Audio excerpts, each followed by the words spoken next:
Shalom everyone, and welcome to your first lesson of Biblical Hebrew. Well, today's not going to be a lesson as much as it's going to be an introduction to some of the must-knows of Biblical Hebrew before you start learning it, and also to how this course will be structured. So let's dive in. First thing you should know about Hebrew is that there are a total of 22 letters in the Hebrew alphabet. Unlike English has 26 letters, so you have 4 less letters to learn in Hebrew than you do in English. Hopefully that makes you feel a little bit better about learning it and less scared. The other thing you should know is that Hebrew does not have uppercase and lowercase letters. So like little a and big A, that doesn't exist in Hebrew. There's just one letter, or one script, I should say. In English, we have to learn 2 kinds of symbols or script for uppercase and lowercase. Hebrew does not have that. So you have even less work with Hebrew than with English when you're first starting. Okay. Next thing you should know is that the system or the alphabet in Hebrew isn't called alphabet. It's called the Aleph-Bet. Okay, so that's the name of the system. For the symbols, we call it the Aleph-Bet. Third, Hebrew is read from right to left. That means it goes this way, not the other way. And this will feel confusing, disorienting, sometimes even dizzying as you try to read in the opposite direction. Because you're going to have to retrain your brain. Well, not really retraining. You're training your brain in a new way of reading. So it'll feel a bit confusing at first, but after a while you'll get used to it. So much so for me that I start opening English books the wrong way, which to someone who speaks Hebrew would say you're opening it the right way. But if you're doing English, you're going to be, for me, I'm opening it the wrong way, and I'm also reading the wrong way in English. So I don't know if that will happen to you, but hey, at least you'll never open a Hebrew book the wrong way again. Okay, fourth thing you should know is that Hebrew is a consonantal language. That means there are no vowels in the written text. The vowels are implied by context. I will explain further what that means. It's not as scary as it sounds. Don't worry. Okay, the fifth thing you should know is that Hebrew is also alphanumeric.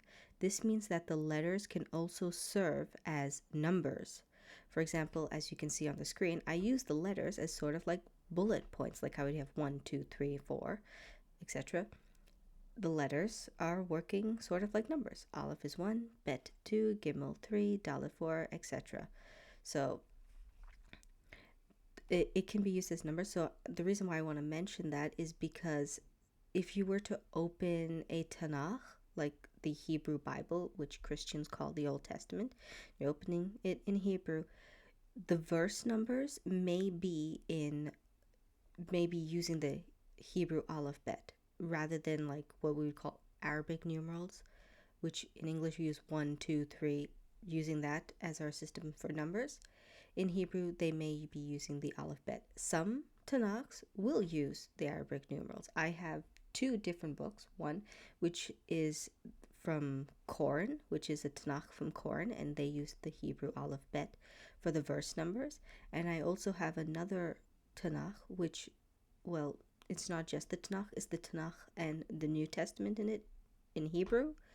And I can't remember where it's from. Let me see. I'm trying to think. Sorry, I'm doing this up from the top of my brain. Israel Bible Society in Israel. Yeah, it's from them. And their numbering system for the Bible, they use the Arabic numerals, so 1, 2, 3. So that will be familiar too. So just keep in mind that sometimes some Tanakhs may use the Hebrew Aleph-Bet as verse numbering system, and some of them may be using the Arabic numerals, so 1, 2, 3, and so forth. Okay. And the other thing you should know is that for these lessons, we will be using the modern Israeli Hebrew dialect. So there are various other dialects of Hebrew. There, so different ways of pronouncing things, different ways of doing that.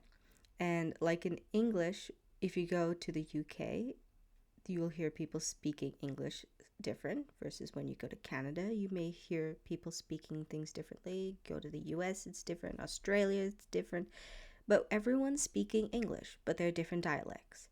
So it's not any different with Hebrew. Hebrew will have different dialects, and the one we'll be using for this is the modern Israeli Hebrew dialect. Okay. Now we're going to talk about what I meant when I said vowels are implied by context. But before we begin with the, or should I say, before I begin explaining it, I want you to try and read this sentence.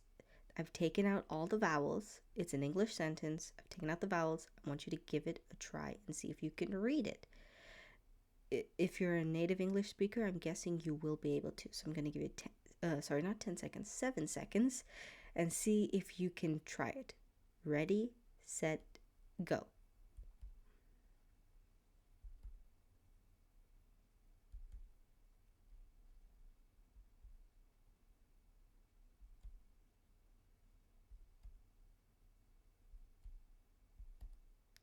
Okay, time's up.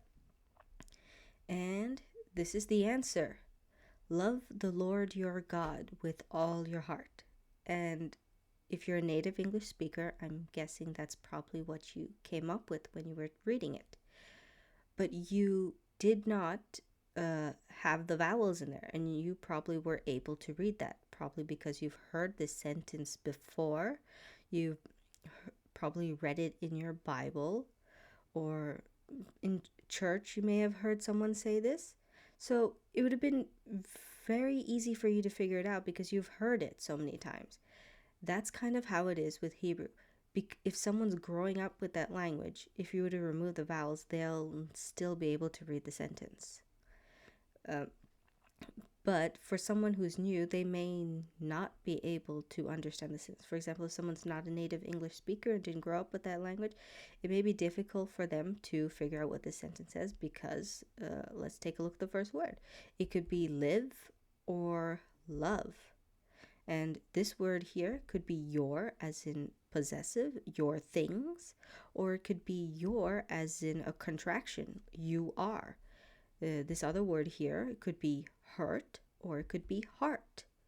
You implied the vowels by context. You figured out the context and you implied the vowels as you read them, even though the vowels were not in the text and only the consonants were.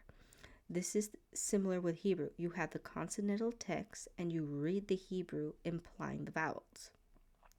So let's look at a Hebrew text now, and you will see what I mean by consonants and vowels. So this is the Hebrew text for the first sentence in Genesis, where it says, "In the beginning, God created the heavens and the earth." So I'm going to read this out, but there are no vowels, okay? So this is just the consonantal text. I'm going to read it. Bereshit bara Elohim et hashemayim ve'et haaretz. Now, I was able to read this because I've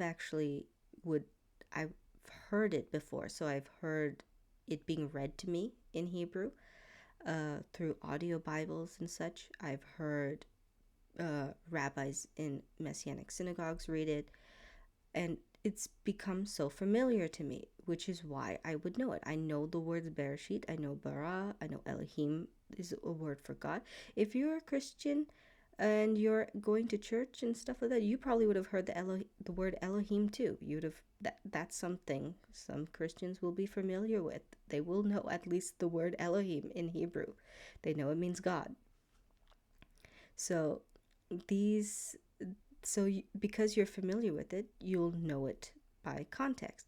But someone who's new to Hebrew may not know it at first because there's no vowels. How will they know it?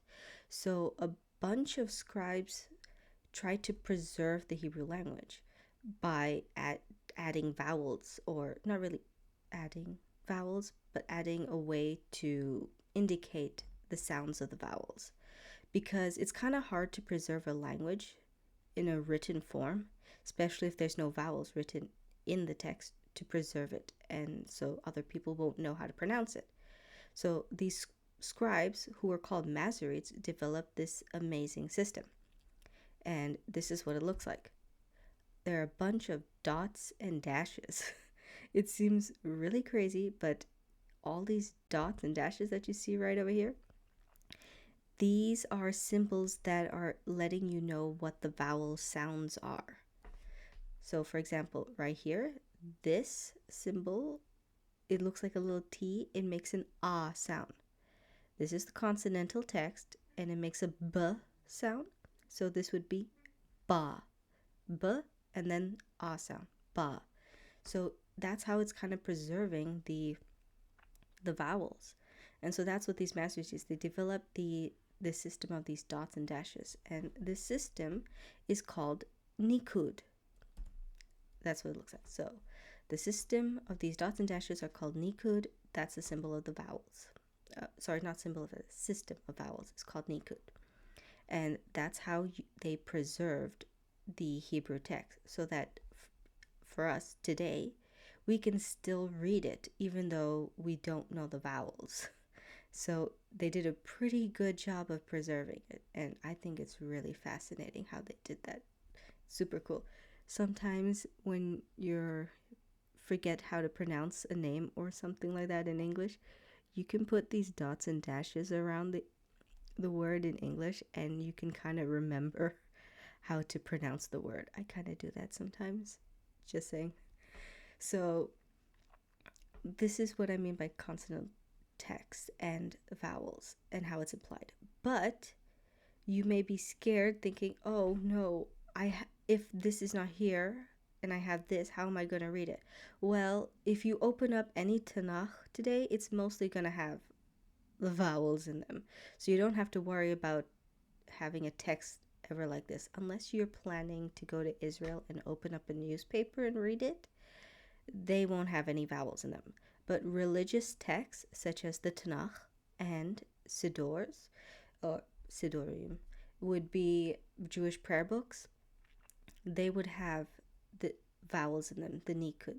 So that way you would always know how to pronounce it. So you don't ever have to worry that you'll never be able to pronounce it, because it will always be there in the Tanakh that you open up. Unless you're planning to go and read from a Torah scroll in a synagogue, then their vowels are going to be there, because Torah scrolls are still written with just the consonantal text. Then you will have to know how to imply the vowels.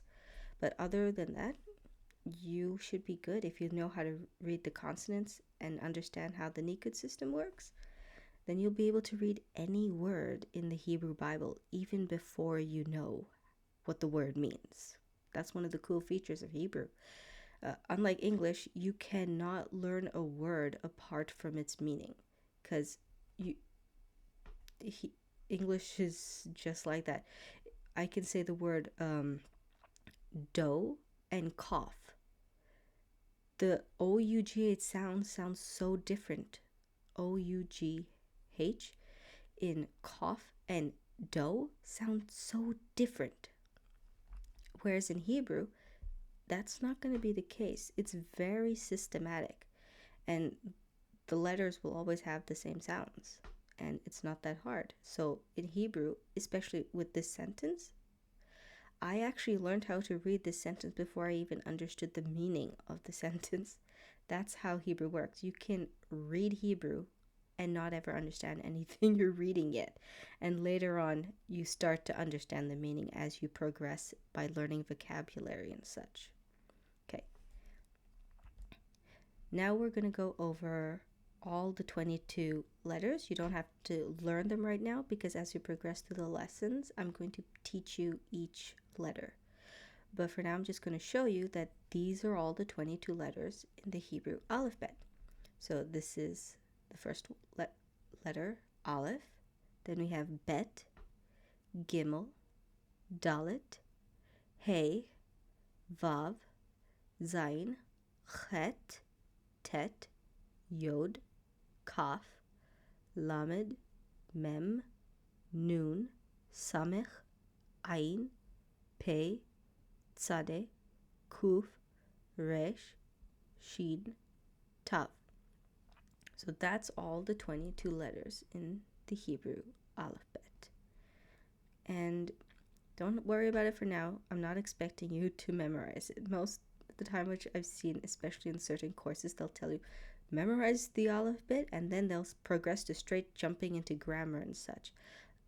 And that's kind of scary for some people, because if they tell you just memorize the alphabet, but you have no system of understanding how to memorize it or anything like that, then you probably never will, or you may give up and you may get scared. So instead of doing that, I will be going through each letter with the coming lessons.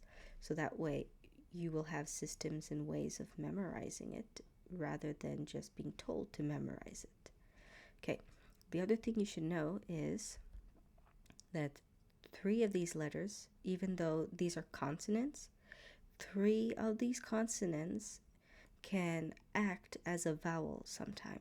And that's Hey, Vav, and Yod. These 3 letters can sometimes act as vowels. And that may sound crazy to you right now, but it actually isn't, because English does the same thing. The vowels in English are A, E, I, O, and U. But Y, the letter Y, can also be a vowel. For example, in the word crazy, as I said earlier, the letter Y is acting as a vowel because it's making an E sound at the end. If I were to say the word U, as in Y-O-U, the letter Y is acting as a consonant. Y, it's making a Y sound. But when I say the word crazy, lazy, which I hope you're not going to be the last word. Don't do that when you're learning Hebrew. Don't be lazy in your Hebrew studies. Okay, but in those words, Y is acting as a vowel in English. So it's not any different in Hebrew. It should be expected that some consonants in Hebrew would act as vowels, just like we have something similar in English like that. So it's not as completely foreign to you as you might think. Okay, next thing we're going to do is we're going to talk about how the course will be structured. So each day of the week you learn a letter for 4 days. So for 4 days you learn a new letter. On the 5th day you will have a review of all those letters. And then you can have the last 2 days of the week, say Saturday and Sunday. You get to have the days off and do whatever you want. If you want, you can review more Hebrew. That's fine. That's up to you. But I've structured it this way, as in 5 days you do some lessons, and then 2 days you get it off. And the videos for the Hebrew, each lesson will be as short as I can possibly try to make it. So that way it won't be too long. And this is how the structure will work. So the review days will be maybe a passage from the Bible where you try to recognize some of the letters that you've learned. It could be a song, a Hebrew song, which I will put a link in the description for that song for you to listen to it and see if you can recognize any of the sounds and recognize the letters. Or it will be maybe something pertaining to the Hebrew language. For example, one of the review days we're going to be talking about God's name, what it means and such, and how to pronounce it respectfully. Okay? So that's how the review days will work. And that's it for this introduction to Hebrew. Hope you enjoyed it, and I will see you in your first lesson. Shalom and God bless.